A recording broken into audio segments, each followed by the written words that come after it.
今年的双十宴会伫咧台中，市府是预计会有10万人去看。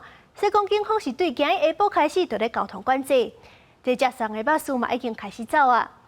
另外，为着防止咧停车场的业者乌白起价，交通局是当咧4价稽查。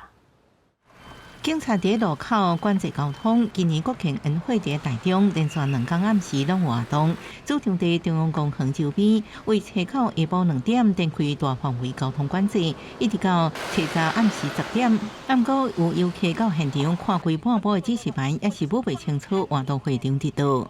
我现在还不清楚，我刚看了几分钟，到现在还没搞清楚。要不然就是有人可以问啊，就是是不是要到那边去问？不清楚哎。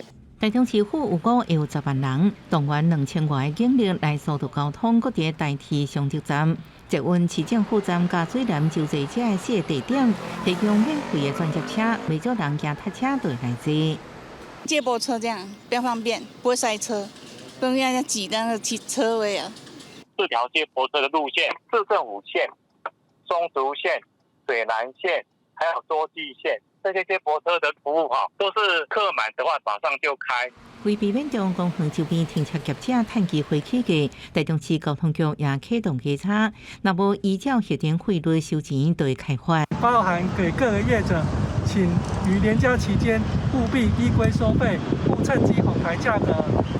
倘被稽查到有违规事项，将依规开罚。市府强调，起停车钱应还3000到15000，不止应连续罚，甚至可能废止停车场登记证。设备第一波稽查无发现违规业者。另外，车到暗时，市府规划为着台中之夜暖身场活动，有10分钟无人机展现，也有名艺人甲乐团演出。记者综合报道。